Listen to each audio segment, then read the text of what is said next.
Maxwell पर बहुत भरोसा दिखाकर पंजाब किंग्स ने उनकी घर वापसी कराई थी, लेकिन 6 पारियों में 48 रन का सहयोग दिया और 4 विकेटें चटकाई मैक्सवेल ने before he ultimately got injured and ruled out of IPL 2025। अब क्या एक बार फिर से मैक्सवेल पर 2026 के लिए ये टीम भरोसा दिखाएगी या फिर मैक्सवेल हो जाएंगे रिलीज? क्या युजवेंद्र चहल को कर सकती है पंजाब रिलीज अपने पर्स को थोड़ा सा फ्री अप करने के लिए, और क्या ये सही स्ट्रैटेजी होगी भी या फिर नहीं? मुंबई का क्या हाल है? क्या मुंबई रोहित शर्मा को रिलीज कर रही है? जैसी अफवाहों के बीच के बवंडर आप लोगों ने तो सुने ही होंगे। अब इन अफवाहों में तो कोई सच्चाई नहीं है, पर एक्चुअली में क्या दीपक चहर को रिलीज करने में सच्चाई हो सकती है और क्या ये एक सही मूव होगा? क्या मुंबई को बहुत से खिलाड़ी रिलीज करने की जरूरत है? क्या इन्हें ज्यादा पर्स की जरूरत पड़ेगी? क्या कैमरॉन ग्रीन को मुंबई फिर से टारगेट करेगी? ऐसे बहुत से हैं सवाल। कौन कौन से खिलाड़ी कर सकती हैं ये दोनों टीमें रिलीज? चलिए जानते हैं आज की वीडियो में। शुरू करते हैं उस टीम से जिसको मैं बस इतना कहूंगा, पंजाबी आ गए हुए, आ जाओ सारे पंजाबी आ जाओ, क्योंकि आईपीएल 2026 में एक नई उम्मीद के साथ आप जा रहे हो। 2025 में पंजाब ने जो किया ना, एक्चुअली में उन्होंने अपने फैंस को बिलीव कराया कि भाई हम पे भरोसा कर सकते हो, हम भी अच्छी टीम बन सकते हैं। सरपंच साहब के आने के बाद ये टीम पूरी तरीके से बदल गई है। इसने मुझे लगता है 2025 में सबसे ज्यादा फैंस अपनी तरफ एंगेज किए हैं और उन फैंस ने हमें भी प्यार दिखाया है, बहुत सपोर्ट दिखाया 2025 में पंजाब के फैंस ने। उम्मीद है 2026 में भी ये सफर ऐसे आगे बढ़ेगा। आपकी टीम किनको रिलीज कर सकती है, चलो समझते हैं। आखिरी नाम बहुत इंटरेस्टिंग है, ध्यान से सुनना, मजा आएगा। लेकिन पहले शुरू के 2 ऐसे नाम की डिस्कशन करूंगा जो कि मैं फटाफट करने वाला हूं, क्योंकि इनको लेकर रिपोर्ट्स हैं, एनालिसिस तो उसके बाद होने वाला है, तो इनको फटाफट डिस्कस करते हैं। सबसे पहला नाम निकलकर सामने आ रहा है प्रवीण दुबे का। जी हाँ भैया, प्रवीण दुबे को अगर आप देखोगे क्रैक्स पर जाकर आंकड़े, तो एक पारी मिली थी 2025 में, 1 विकेट लिया, 30 लाख के प्राइस के साथ आते हैं। अब पॉइंट ये है कि शायद मैनेजमेंट को ये चीज़ समझ में आ गई कि नहीं, चलो हमारे लिए Praveen is not that kind of a player जो हमें चाहिए, या फिर शायद हम बेटर खिलाड़ियों में इन्वेस्ट कर सकते हैं। तो ये शायद एक नाम निकल कर आ रहा है। और दूसरा नाम हो सकते हैं एरॉन हार्डी, जिन पर टीम ने 1.25 करोड़ लगाए पर हार्डली कोई गेम खिलाया। मैं गया क्रैक्स पर, मैंने कहा आंकड़े दिखाओ, वो कह रहा है आंकड़े हैं ही नहीं। 2025 में तो हार्डी साहब को मौका मिला ही नहीं है। अब वो थोड़ा सा रिकी पॉन्टिंग है ना, तो ऑस्ट्रेलियन प्यार जाग जाता है उनका, बट इन रियलिटी वो मतलब कहते हैं ना कि इस टीम के पास इतने सारे विकल्प है ना कि फिर मौके मिल नहीं पाते हैं। हार्डी इतने खराब खिलाड़ी भी नहीं है। सो वही वाली चीज़ है, मुझे लगता है कि टीम और बेटर खिलाड़ियों की तरफ देख सकती है, या फिर सबसे इंपॉर्टेंट है पर्स फ्री करके एक ओवरसीज स्लॉट जो है फ्री कर सकती है, जिसका इस टीम को बहुत काम लगेगा। कहानी पूरी आगे समझाता हूं। इसके बाद दोस्तों एक खिलाड़ी जिसको मैं डेफिनेटली एक्सपेक्ट करता हूं रिलीज होंगे, वो होंगे लॉकी फर्गसन या फिर जेमिसन। मतलब मुझे लगता है कि इनमें से एक तो 100% रिलीज हो रहा है, दोनों भी रिलीज हो सकते हैं, क्योंकि आपको पता रहे कि फर्गसन जब इंजर्ड हो गए थे तो उनके रिप्लेसमेंट के तौर पर जेमिसन आए थे। परफॉर्मेंस चलो ठीक है, जो भी थी, दोनों ने अपने लेवल पर अच्छी परफॉर्मेंस दी है, पर मुझे लगता है कि टीम और बेटर विकल्पों की तरफ देख सकती है, और इसीलिए एक तो 100% रिलीज होगा, दोनों भी हो सकते हैं। अब चलो ये तो हो गए पंजाब के वो खिलाड़ी जो थोड़े से एक्सपेक्टेड थे या फिर साइडलाइन थे, लेकिन अगर इनके मेन खिलाड़ियों की बात करें तो पंजाब की अप्रोच क्या होनी चाहिए? 2025 सीजन बहुत अच्छा गया है, 2026 में ज्यादा बदलाव आपको नहीं चाहिए, ये पॉइंट क्लियर रखो। लेकिन क्या ये टीम कोई बड़ा खिलाड़ी टारगेट कर रही है, specially someone like Cameron green? अब ये तो हो गए वो खिलाड़ी जो थोड़े से साइडलाइन थे या बहुत ही एक्सपेक्टेड हैं, लेकिन अब बात करते हैं इनके मेन खिलाड़ियों को लेकर। उसके लिए पहले पंजाब के बारे में समझना पड़ेगा, स्ट्रैटेजी क्या होनी चाहिए। अब मुझे ऐसा लगता है ना कि ये टीम जितना ऑस्ट्रेलियन ऑब्सेस्ड है, कैमरॉन ग्रीन जैसे खिलाड़ी जब ऑप्शन में आएंगे तो मुझे लगता है रिकी पॉन्टिंग थोड़ा सा उनके पीछे जाने की कोशिश कर सकते हैं। अब अगर ऐसा है तो फिर आपको थोड़ी सी पर्स भी फ्री अप करनी पड़ेगी, और फिर उन्हें टारगेट करने के लिए आपको फॉरेन स्लॉट भी खाली चाहिए। पर वैसे ये भी याद रखिए कि आपके पास ना मिच ओवन भी हैं, जो मैक्सवेल के रिप्लेसमेंट के तौर पर आए थे। अब मिच ओवन इस वक्त बहुत हॉट प्रॉपर्टी है, तो मैं बहुत एक्सपेक्ट कर रहा हूं कि रिकी पॉन्टिंग उनको रिटेन करने वाले हैं। उनको रिटेन करोगे तो मैक्सवेल भी अगर रिटेन करना चाहते हो देन आपको फॉरेन स्लॉट्स और खाली करने पड़ेंगे। तो मतलब मुझे ये लगता है ना कि ये टीम ना थोड़े से फॉरेन स्लॉट्स और थोड़ी पर्स दोनों खाली करने के जहन से जरूर उतरने वाली है। एंड फॉर दैट रीजन मुझे लगता है कि एक खिलाड़ी जो और रिलीज हो सकते हैं वो है अजमतुल्ला उमरजई। 2.4 करोड़ रुपए आपने इनको दिए थे, पर आंकड़े क्रैक्स पर क्या बता रहे हैं? 9 मैचेस में 57 रन थे 14 की एवरेज के साथ, और इकॉनमी 10.3 की थी। अब मुझे तो मतलब सबसे अच्छा ये लगता है कि कितने आसानी से क्रैक्स पे सारे आंकड़े मिल जाते हैं। मैं लिटरली बता रहा हूँ, मैंने कुछ टाइम से इसे पर्सनली यूज़ करना शुरू किया है and I am using it consistently. कोई भी न्यूज़ हो, खबर हो, कोई भी स्टैट्स हो, सबसे पहले मैं क्रैक्स ही ओपन करता हूँ।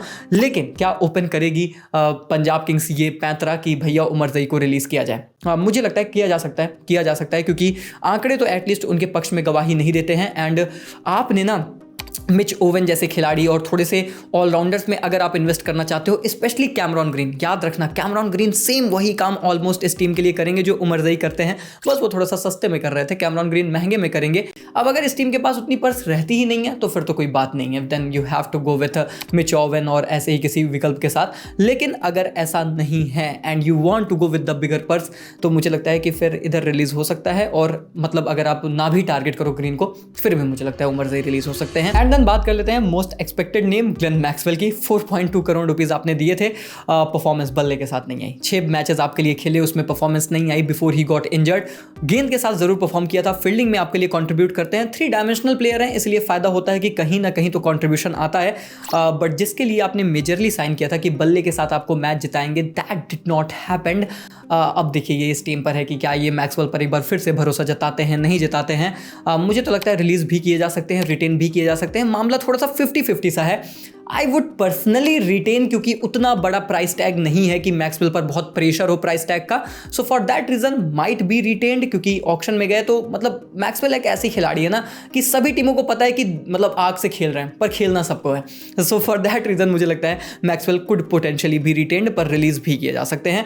रिलीज किए जा सकते हैं मार्कस स्टोइनिस। 11 करोड़ रुपीज आपने दिया है और मुझे पता है कि ये बंदा मैच विनर भी है अपने दिन पर मुझे ये लगता है ना पंजाब के साथ रोल इनको सही से मिल नहीं पाया। कभी कभी पोटेंशियली बहुत डाउन दी ऑर्डर लेकर चले गए, कभी सही तरीके से यूटिलाइज नहीं कर पाए।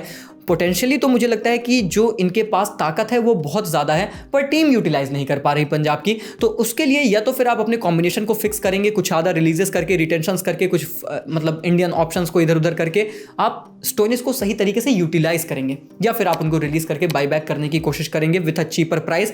मुझे लगता है वो ज़्यादा बेटर ऑप्शन हो सकता है। और ये भी सकता है कि अगर आप स्टोइनिस रिलीज कर रहे हो, उमरजई रिलीज कर रहे हो, मैक्सवेल रिलीज कर रहे हो, तो आपके पास पर्स खाली हो रही है मेरे भाई। और जब ये पर्स लगभग 15-18 करोड़ की आसानी से खाली हो रही है, you can target Cameron green, जो कि आपके रडार में जरूर हो सकते हैं। और अब आता है इस लिस्ट का सबसे इंटरेस्टिंग नाम। क्या आपको श्योर शॉट ग्रीन चाहिए? अगर श्योर शॉट ग्रीन चाहिए तो एक काम करो, इन सभी रिलीजेस के साथ एक नाम और जोड़ लो, और वो नाम है युजवेंद्र चहल का। मुझे पता है बहुत शॉकिंग लगेगा, पर 18 करोड़ रुपए आप दे रहे हो। मेरा बस एक बात कहना है, जाने मत दो। आरसीबी वाली गलती मत करो, जाने मत दो। ये सोच के चलो कि 18 करोड़ फिर से लगाने पड़े तो चहल पर फिर से लगाएंगे, पर इस बंदे को लेकर आएंगे। बट रिलीज करके सिर्फ पर्स बढ़ाना चाहते हैं कि क्या पता युजवेंद्र चहल हमें सस्ते में मिल जाए। जितना सस्ते में डील हो गई उतना बेटर है हमारे लिए। मतलब 18 करोड़ का खिलाड़ी अगर अल्टीमेटली हमें 10 से 12 करोड़ में भी मिल गया तो भी भाई क्लियरली हमारे 6 से 8 करोड़ रुपए बचेंगे, जिसको टारगेट करने के लिए हम किसी बड़े खिलाड़ी पर लगा सकते हैं, अपनी टीम को और मजबूत बना सकते हैं। मुझे लगता है it's worth taking a risk.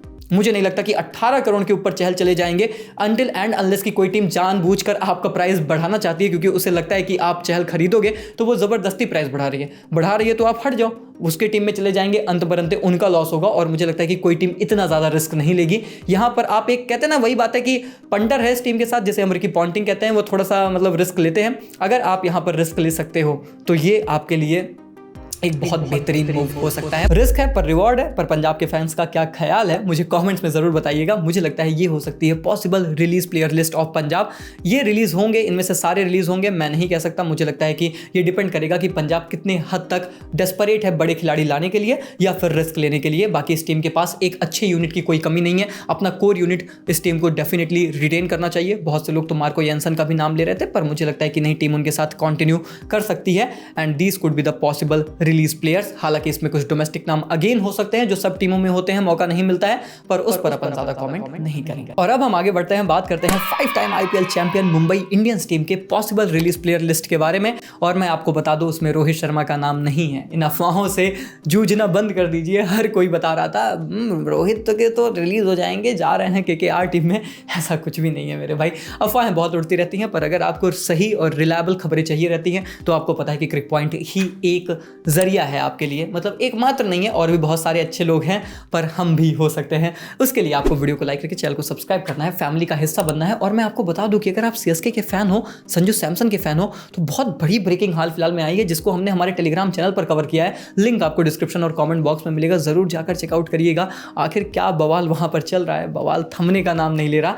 खैर, अभी हम एमआई की बात कर लेते हैं। इनके रिलीज खिलाड़ियों की लिस्ट की बात करें तो सबसे पहला नाम निकलकर सामने आता है रीसे टोपली का। देखिए बेस प्राइस में आपने उन्हें उठाया था, 75 लाख रुपए दिए थे। इसके पहले आरसीबी के साथ थे और आरसीबी के लिए मैच विनिंग परफॉर्मेंस दी थी जब तक कि वो थोड़े से इंजर्ड नहीं हो गए। लेकिन इस सीजन आपके लिए एक मुकाबला खेला, क्वालिफायर 2 बहुत एक्सपेंसिव रहे और मुझे लगता है वन ऑफ द रीजन रहे कि क्यों एमआई वो गुजरात से मैच हार गई थी। तो मुझे लगता है Reece Topley is surely going to be released. यहाँ पर ज़्यादा शायद विचार एमआई को नहीं करना चाहिए मुजीबुर रहमान में भी, क्योंकि अल्लाह गजनफार आपके पास थे, वो इंजर्ड हुए तो आपने मुजीब को एज अ रिप्लेसमेंट साइन किया, पर मुजीब की वो परफॉर्मेंस नहीं आई है और थ्रू आउट द आईपीएल हमने देखा है कि मुजीब की ना वैसी परफॉर्मेंस आ नहीं पाती है।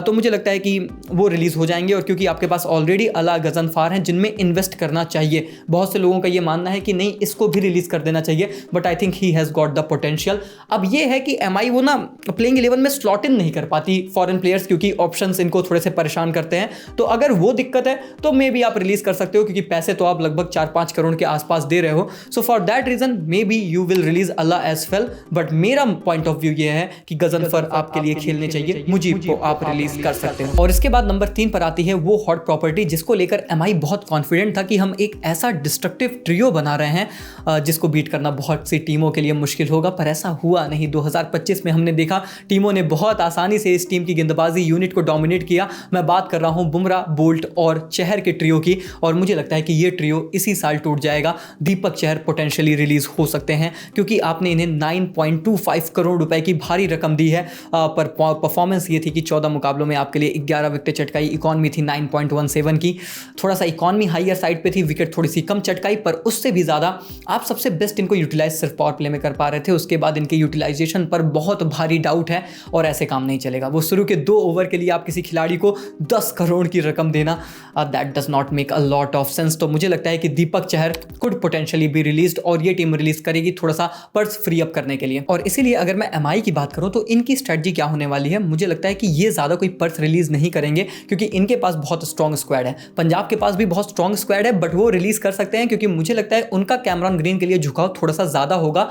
एमआई के पास तो कैमरॉन ग्रीन थे, उन्होंने तो ट्रेड कर दिया था, तो मुझे लगता है कि ये अब उस तरफ नहीं दिख रहे हैं। ये ज़्यादा से ज़्यादा 15 से 20 करोड़ पर्स फ्री अप करने की कोशिश कर सकते हैं और उसी में ऑक्शन में खुद के बेटर खिलाड़ियों की तरफ ढूंढने का प्रयास करेंगे, क्योंकि ऑलरेडी इस टीम के पास एक बहुत ही सॉलिड स्क्वाड आपको नजर आता है और वो परफॉर्मेंस में भी देखने को मिला है। खैर, इसके बाद रिलीज लिस्ट की अगर बात करें तो लिजार्ड विलियम्स जरूर रहेंगे उस लिस्ट में, क्योंकि मुझे लगता है इंजर्ड थे, फिर उनकी जगह कॉर्विन बॉश आए और उन्होंने अच्छा किया, तो आई थिंक कि लिजार्ड का पत्ता तो भैया फिर कट गया है। और उसके अलावा जिसका पत्ता कट सकता है वो है बेवॉन जोकॉब्स। देखिए, बहुत अच्छे हिटर हैं, न्यूजीलैंड से आते हैं, पर अभी फ्लरिश उतने हुए नहीं है और एमआई को ना थोड़ा सा ओवरसीज स्लॉट को तो फ्री अप करने की जरूरत है। इसीलिए मैं वो अल्लाह गजनफार की भी बात कर रहा था कि करना तो नहीं चाहिए रिलीज, पर स्लॉट फ्री करने के लिए कर सकते हैं, क्योंकि अभी तक तो हमने जितने खिलाड़ी की बात की मोस्टली तो उसमें से रिप्लेसमेंट ही थे, चाहे फिर वो मुजीबुर रहमान रहे हो, वो तो अल्लाह की रिप्लेसमेंट थे, फिर चाहे आप विलियम्स की बात कर लो, वो जो है बॉश के रिप्लेसमेंट थे। तो आपका ओवरसीज स्लॉट ज़्यादा फ्री नहीं हो रहा है और इसीलिए उसको फ्री अप करने के लिए मुझे लगता है कि ये टीम बेवॉन जैकॉब्स को भी रिलीज कर सकती है। हालांकि उनमें इन्वेस्ट किया है और पोटेंशियली वो आगे चलकर बड़े खिलाड़ी भी बन सकते हैं, बट क्या अभी टाइम है? तो वो एक सवाल है जिसको देखना पड़ेगा। May be retain him, may be release him, और may be you can also release Will Jacks. लोग एक्सपेक्ट कर रहे हैं कि विल जैक्स को रिलीज कर दो, ये जो 4-5 करोड़ आप उन पर लगा रहे हो ये शायद उतना वर्थ इट नहीं है, पर आई डोंट वांट दैट। मतलब जैक्स के पास बहुत पोटेंशियल है और एक ही कंडीशंस पर, एक ही शर्त पर मैं एक्सपेक्ट करता हूँ कि आप उनको रिलीज करो, जब आपको ये समझ में आ जाए कि यार हमारे पास ना स्लॉट है ही नहीं, हम जिस तरीके से टीम प्लान कर रहे हैं हम उन्हें खिला ही नहीं पाएंगे, या फिर शायद जिस पोजीशन पर वो खेलते हैं हम वहाँ स्लॉट नहीं दे सकते उन्हें, हमारे पास और बेटर विकल्प हैं, then only you can release him. Either I would suggest कि आप उनके साथ रिटेन करें, स्टिक करें, क्योंकि मतलब अभी याद है मुझे जब आपने उन्हें खरीदा था आप कितने खुश हुए थे, आपने आरसीबी वालों को जाकर हाथ मिलाया था कि थैंक यू मिल गए। तो एक ही सीजन में इतना मन पलट जाए, ऐसा होना शायद मुश्किल है। और इसके अलावा जो मुंबई इंडियंस की टेम्परेरी रिप्लेसमेंट थे वो तो रिलीज हो ही जाएंगे, फिर चाहे वो हो जॉनी बेस्टो, असलंका या फिर ग्लीसन, ये तो टेम्परेरी रिप्लेसमेंट थे। मैंने पिछले वीडियो में भी आप लोग को बताया था कि इनको रिलीज करना कंपलसरी है, और इसीलिए मैं आपसे कहता हूं कि भैया क्रिक्स पर जाकर आर्टिकल्स पढ़ा करो। अब वहां पर आपने पढ़ा होता तो आपको पता होता कि जॉनी बेस्टो ने 2 मैचेस खेले थे, 85 रन बनाए थे और स्ट्राइक रेट 184 के साथ था। तो डेस्परेटली चाहती कि एमआई जॉनी बेस्टो जैसे खिलाड़ी को भी अपने साथ रख पाती, पर वो ऑप्शन इनके पास है ही नहीं, आपको रिलीज करना ही पड़ेगा। तो ये तो हो गई हमारी एमआई और पंजाब की पोटेंशियल रिलीज लिस्ट। इसके अलावा हमने आरसीबी और गुजरात टाइटंस पर ऑलरेडी वीडियो कर रखी है, आपने नहीं देखा है लिंक डिस्क्रिप्शन में है, जाकर देख लेना। रहे बात यहां पर मेरे कंक्लूजन को लेकर, तो मुझे यही लगता है कि पंजाब किंग्स कुछ तो फिक्स खिलाड़ी रिलीज करेंगे करेंगे। कुछ बड़े खिलाड़ियों में स्टोइनिस, मैक्सवेल, इनमें इनको कॉल लेनी है, चहल रिलीज करें, रिटेन करें, एंड वो डिपेंड करेगा कि हम ऑक्शन में किस स्ट्रेटजी के साथ जाते हैं। क्या हमें बड़ी पर्स चाहिए to target someone like Cameron Green potential? एक यही सवाल रहेगा पंजाब के लिए। ये बड़ी पर्स लेकर जा सकते हैं, चांसेस ज्यादा है। बात करें मुंबई की, ये ज्यादा बड़ी पर्स नहीं लेके जाएंगे। इनकी सबसे बड़ी रिलीज मेरे हिसाब से दीपक चहर ही होंगे। बाकी ये अपने कोर को एक बार फिर से रिटेन करेंगे और उसी के साथ मैदान पर उतरेंगे for winning the ultimate trophy, जो काफी सालों से वैसे मुंबई के पास अब नहीं आई है, आदत थी इन्हें पर नहीं मिल रही है। ये मुझे लगता है कि दोनों टीमों की स्ट्रैटेजी हो सकती है। आपका क्या मानना है कमेंट्स में बताइए। वीडियो को लाइक करिए, चैनल को सब्सक्राइब करिए ताकि इस तरीके की इंटरेस्टिंग एनालिसिस वीडियोस आप लोगों तक पहुंचते रहे। मिलते हैं तब तक के लिए, take care, good bye, thank you so much.